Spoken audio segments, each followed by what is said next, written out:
Thank you for clicking the link and taking the time to watch this video. My name is Charlie Dobbins, and along with my law partner, Jillian Sidoti, we've put together this white paper on what we consider to be new strategies that we're seeing for buying multifamily property. Not many people are talking about it, and not many investors are actually doing it.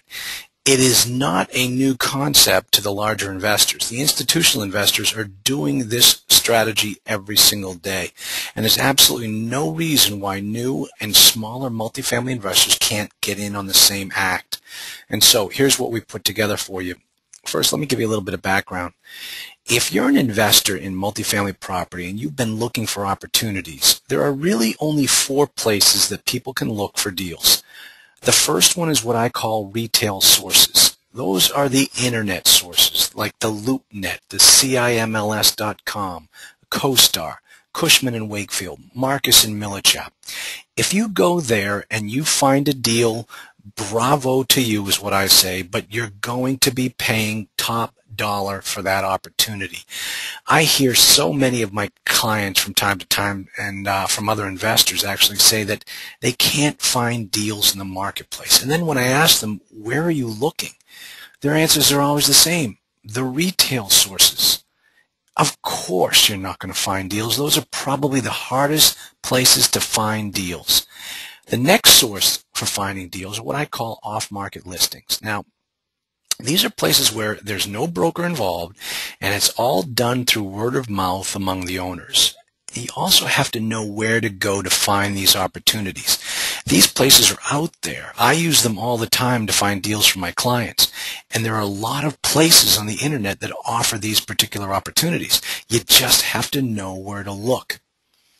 Next level down below retail and off-market are what we call the REO or bank-owned properties. We are seeing more and more of these out there because right now there are about $60 billion in commercial mortgage-backed security loans that are delinquent, and a lot of those properties are going to come back to the banks, and when they do, the banks are going to have to do something with them. And a lot of investors are looking at those properties as their next source of opportunities. Finally, there are non-performing notes. Now, these are notes where the bank wants to get that debt off their books. And so what they do is they sell the note to investors. Each one of these sources that I just mentioned of leads comes with its own set of problems that you need to understand if that is how you are going to go out there and find your properties. Let's look at the retail and the off-market sources first.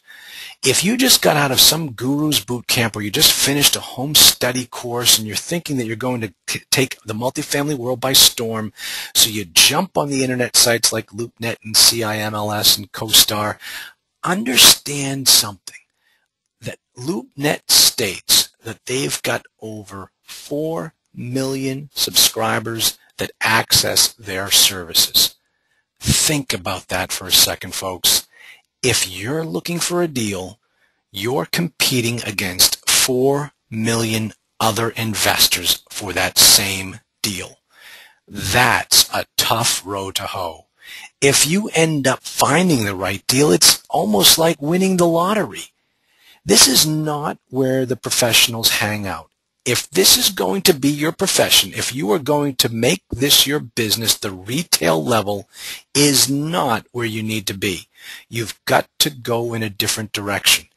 If you're serious about being successful at this business, you've got to raise your game. You've got to get into those places where the pros go.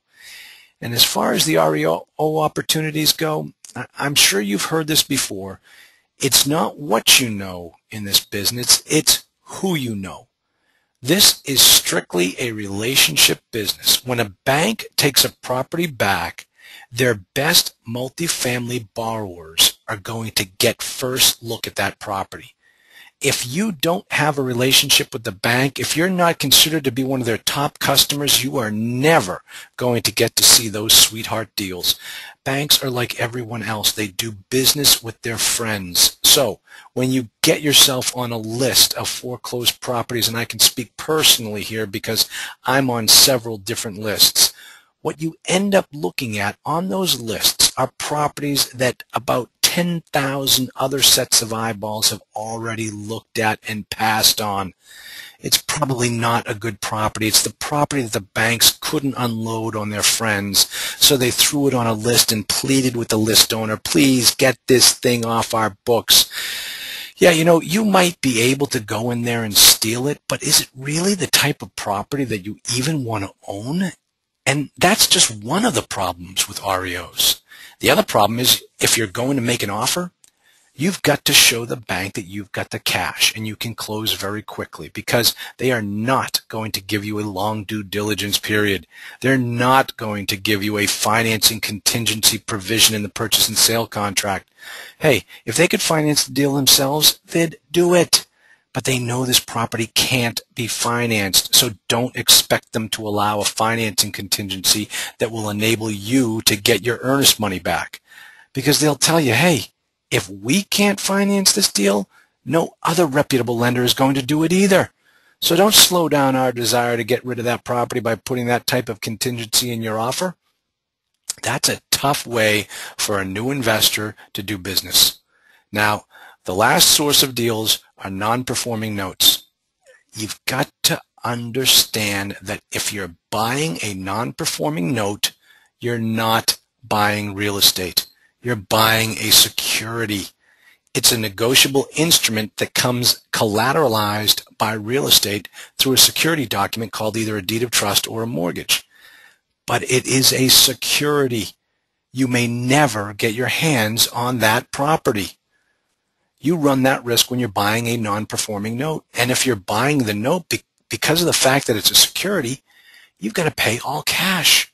You're not going to be able to get a mortgage on a non-performing note. You're not even going to be able to find a hard money lender who's going to give you 65% loan-to-value mortgage on a non-performing note.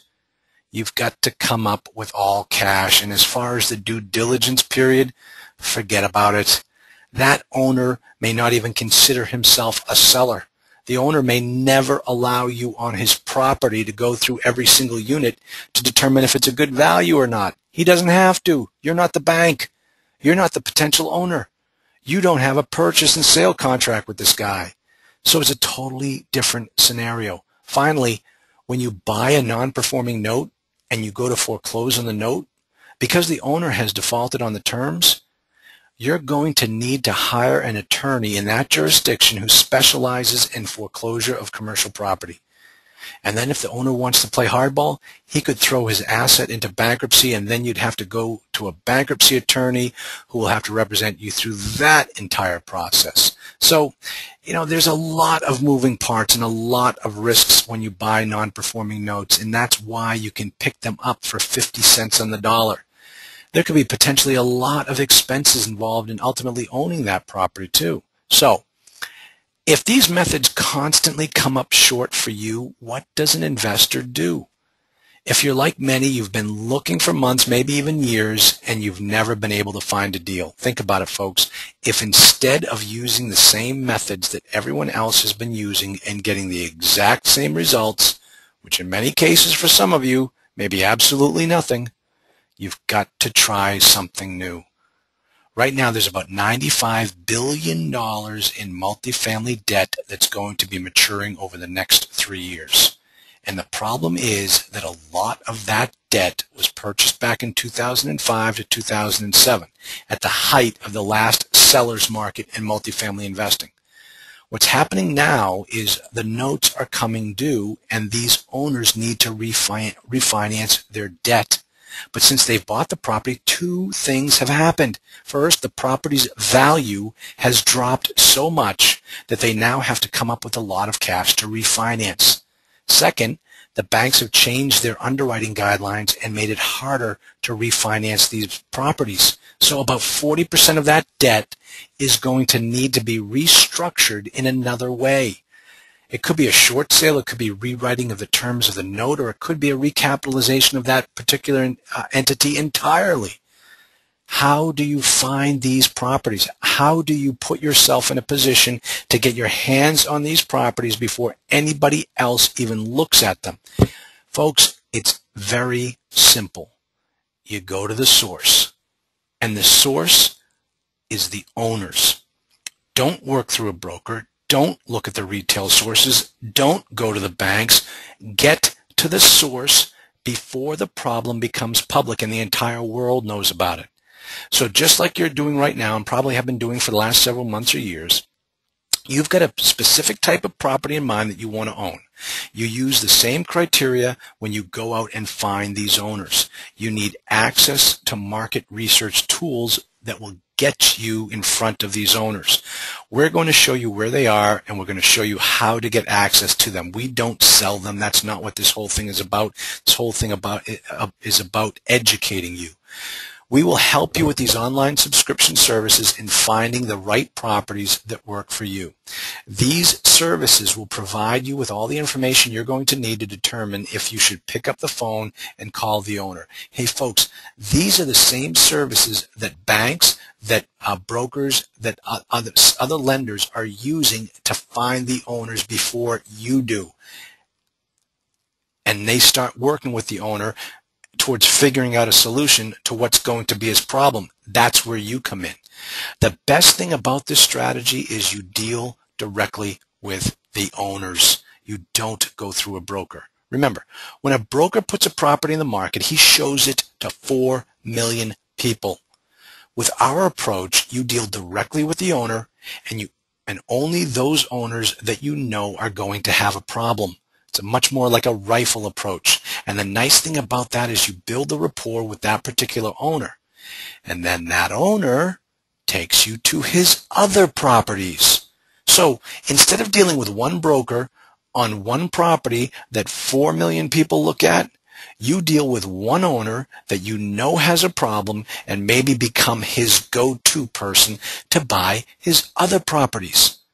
And this is where it really gets good for the new investor. You can structure the deal where you buy the property outright from the owner, or you can work with the lender to see if you can restructure the note, or another solution is, and get this folks, you can buy into the owner's company to help recapitalize the asset and get a controlling interest of the property, and that will solve the sponsorship problem. That problem that all new investors are coming up against, the sponsorship problem. What do you need to do to get started? You need access to this information. You need experience, or in the alternative, you need education to know how to approach these owners and know what to say to them when you talk to them. That's the key. The white paper will show you how to do that. Folks, anyone can do this. If you're listening to this video and you feel intimidated by working with owners, let me tell you something about multifamily property owners. Owners are pussycats. I'm an owner myself, so I can say that. When somebody calls me to talk to me about my property, it's like old home day. I can't shut up. I just sit there on the phone with the person and we hash it out, especially if he's another apartment owner. If I know that I have to return a phone call to another apartment owner, I clear my docket for the rest of the day because I know we're just going to sit and gab about this business, and it's a lot of fun. Owners are a lot easier to talk to than brokers. The brokers have to vet you. They have to justify their existence to the owners. They have to determine whether you can get to see the man behind the curtain. In this particular case, dealing with the owners is actually going to be easier than it is dealing with the brokers. So, to get more information about this and to find out how you can get started using this strategy, read more about it below, and then click on the Buy Now button. The white paper will give you all the information you need about how you can take advantage of this opportunity.